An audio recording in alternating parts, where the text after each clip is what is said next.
Yeah, absolutely. And I wish that other people had the level of concern that I do for this kind of thing because it's absolutely valid.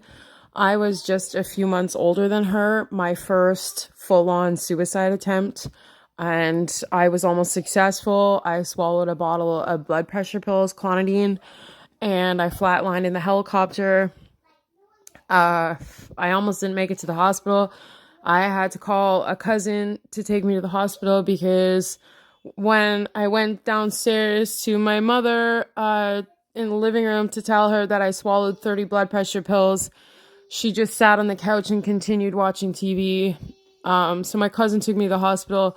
My mother later joined me, but it was really fucked up that that kind of thing wasn't taken seriously by my mother. And had I not called my cousin, I would have died right there.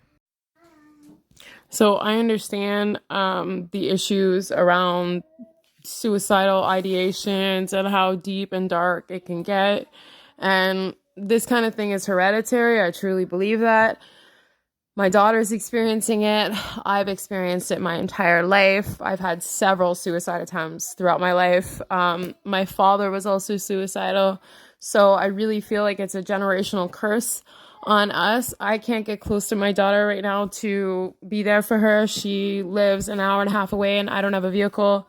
Her aunt also like alienates me from them. So it's really hard, but honestly I see my daughter, doing some of the same kind of stuff that I did and the same kind of trouble and everything else, and I want to be able to be there for her, and I wish that we were still together. I hate that I let a man come between us, and I did. Like, I took him back knowing full on that he was abusive, and he continued to be abusive, and he cost me the custody of my kids, and that was a nightmare over a piece of shit man that's not even with us today. I was just trying to do right by everybody, by the kids, by him, by our vows. Like, I don't know. I made a mistake. He got out of jail for domestic violence. I should not have taken him back, but I was scared. It was the middle of COVID. I was out in the country with 3 kids, no car, deep in the country. Like, it was just awful. And so, when he got out of jail and, lots of I'm sorry's and everything else and, wad of cash and all that, I took him back because I was scared. Like, honestly, like, the world was just going crazy in 2020, but it was a mistake. I should have just held strong onto my faith, and I should have just moved out of our marital home before he got out of jail. That was my biggest mistake. I should have fucking took the cash that I had and ran wherever. Although, if I would have done that, my son wouldn't have been born. My son was conceived of rape just a few months after I left my husband. Well, actually, it's it's really complicated.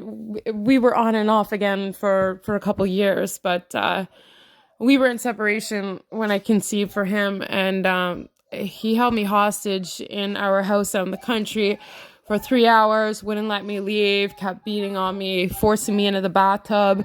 I thought he was gonna make me bleed out because, I've seen movies where, the bad guy puts the person in the bathtub, and, I couldn't think of any other reason why. It was a dry bathtub. It's not like he was pouring me a bath. He was, literally smashing my head off the shower stall.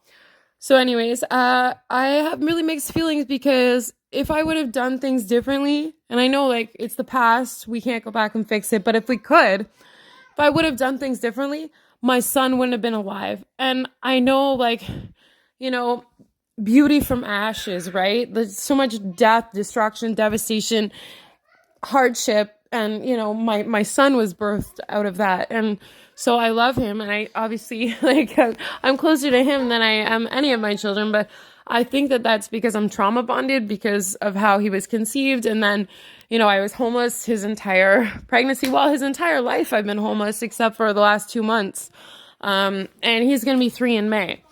So anyways, we've been through a lot of shit, but I play this fucking mental head game with myself where I feel like if I would have done things differently, I would still have all my three girls, but then I wouldn't have my son.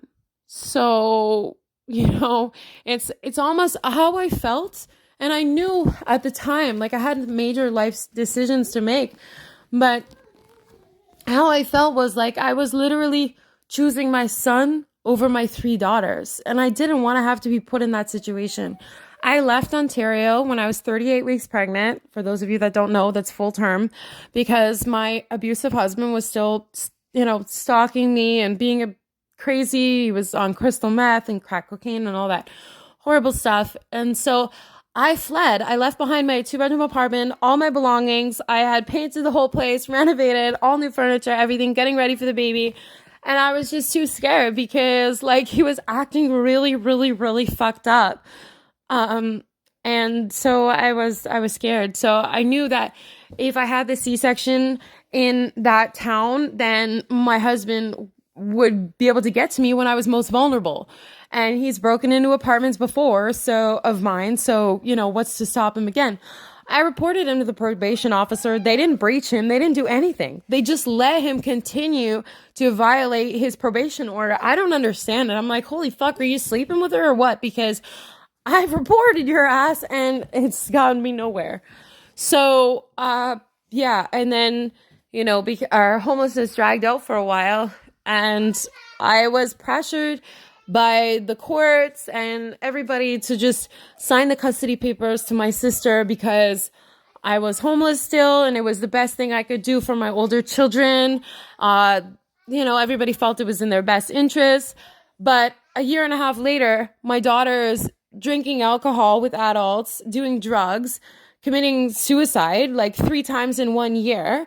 And she just signed over custody like a year and a half ago, and all this bad stuff is already happening, and I can't get near her to help her. And I know that a lot of her emotional problems probably come from the shit that she went through when she was with me, but it just feels like it's crazy how she's been with her aunt in her custody for this long, and she's already attempting suicide, drinking, drugging. She would not do that when she was with me. I am sober. I'm a recovering alcoholic. I would never let my daughter drink or drug, but maybe she knows that. And that's why she stays with them because, I know what it's like. You know what? When I was her age, I was drinking and drugging too. Obviously it's illegal, but my life was very different. She's had a lot of hardships. Yes, absolutely. But my life was fucking crazy, man. I was groomed my whole life by drunks and fucking pedophiles. Then I was kicked out of the house for the first time when I was 10. And then again, 6 months later when I was 10. And then I was kicked out again when I was 12. And then again when I was 12. And, it really fucked up shit for a child to be going through. So, I don't know what's going to happen to my daughter. Honestly, I hate to say this, but I think she's going to die. And it scares the shit right out of me. But man, I know I've had a lot of suicide attempts and God has brought me back and, put miracles in my path that I was able to recover. But not everybody recovers from that kind of thing. It takes a lot of like quick thinking, especially like if she's alone in the house, because she often is, if she's alone in the house when she does it, and then the ambulance doesn't get to her in time to, pump her stomach and all that.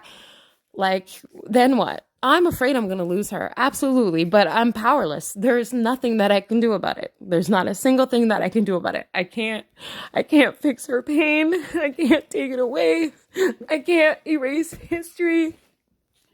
I can't be close to her. And it hurts. And I know that by taking my ex back, I lost the shot and the ability to parent my older children. But at the same time, because he was around again, I have my son. So it's just really mentally conflicting.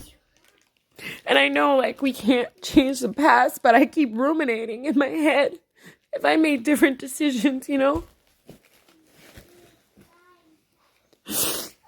I want to be there for her. She's 14. My other daughter's 11. And I barely get to see or talk to them. They were here just last month. They were supposed to be here for the weekend. The aunt only let them stay one night.